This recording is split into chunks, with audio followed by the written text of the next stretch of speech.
In today's episode, we're going to be doing a multi-sig wallet walkthrough and going over a few reasons on why you might want to even create one in the first place. Let's dive in and show you how to do it step by step.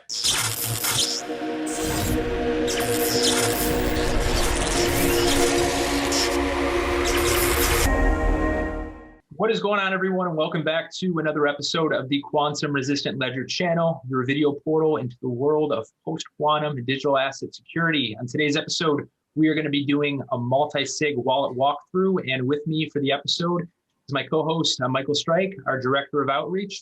What's up, Strike? Doing great. Another video. Looking forward to this. We're going to do some multi-sig. We're going to have some fun. And also with me is our Head of Communications, Jack. How we doing? Pretty good. Ready to distribute Quanta. Create a multisig address. Awesome. Let's dive right into it. Strike, before we go over and just jump right into creating the multi-sig, can I ask you a question first? If someone out there is watching and they're like, well, what is the point of creating a multi-sig? Can you give us a few use cases or scenarios where it might make sense for someone to use a multi-sig? And then from there, we can dive into the actual screen and go through the walkthrough. Sure. So let's talk a little bit about what multisig is so that the content will make sense. A multi-signature transaction is essentially a form of digital custody. It's basically, it actually goes back many years. The first recorded use of multisig was by the Byzantine monks, in which they had, I believe they had relics that they were that they wanted to keep safe. So they had a door which required 2-3 keys minimum. And to each of the monks, they would give an individual key. And in order to open that door and unlock that lock, each key would need to be present, or at least 2 or 3 out of the keys would be present, depending on how sophisticated the lock is. And I covered this last year in another video. So if you want more information about the origination of multisig, go ahead and view that. A couple of use cases could be escrow transactions, in which you'd have 3 parties. It could also be used for things like corporate treasuries. You could assign different weights to different board members, and once you, as long as the threshold is met for a transaction, then you can, then funds from the corporate treasury can get spent. You could also use it as a for your own personal wallet. If you have few people that you really trust, and you wanted, in case of your own demise, I suppose, you could create yourself a multi-sig address and give yourself a lot of weight, obviously, when you create it. But you could also assign, I don't know, maybe 3 friends, and if those 3 friends all agree or collude, or depending on, I hope they're good friends, then other addresses can access those funds. So it's basically a type of custody, and it allows you to spread risk out. That's a good way to explain it. And really just having no one point of failure. And then obviously you're dealing with people that you trust in that if worst case scenario happens, whether say it's like a personal situation or the treasury example that you used. But let's dive into the screen, Strike, and you can kind of dive into how the multi-sig works. Sure, let's do that. Just one moment. All right, so I have my wallet open here.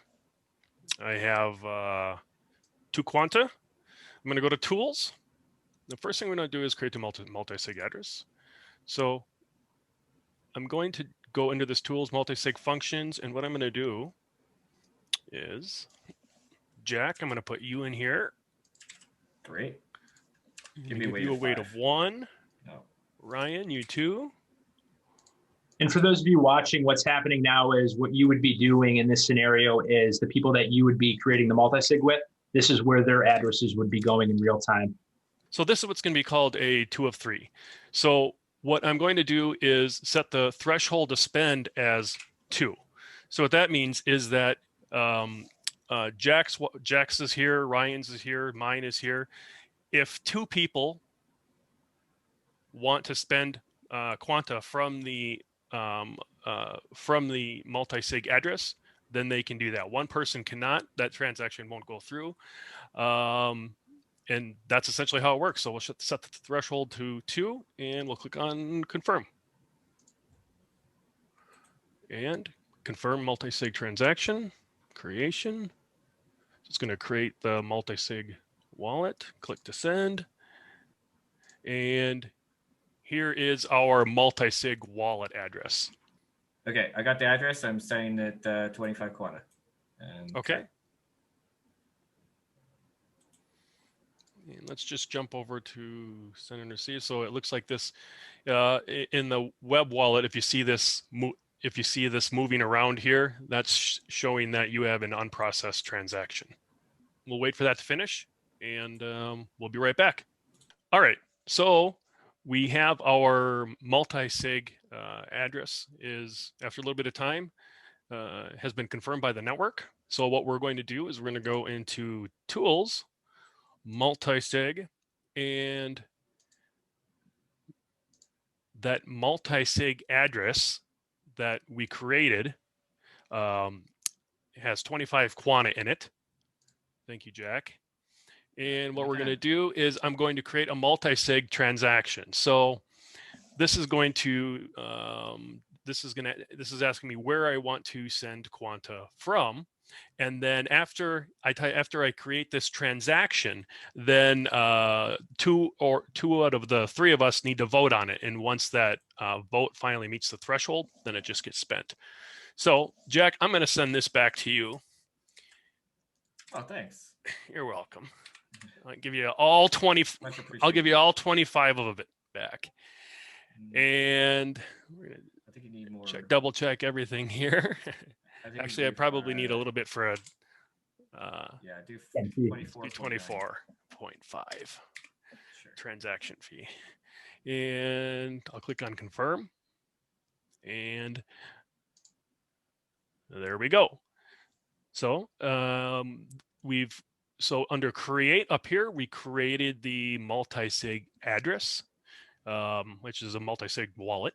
Then we went to spend, and we created a multisig transaction, and that transaction is now being processed by the network. And once that transaction is finished processed by the QRL nodes on the network, then we can have Ryan and Jack will vote on it, and then that'll meet the weighting of 2, and then that transaction will automatically go through, and Jack should get that 25 Quanta back.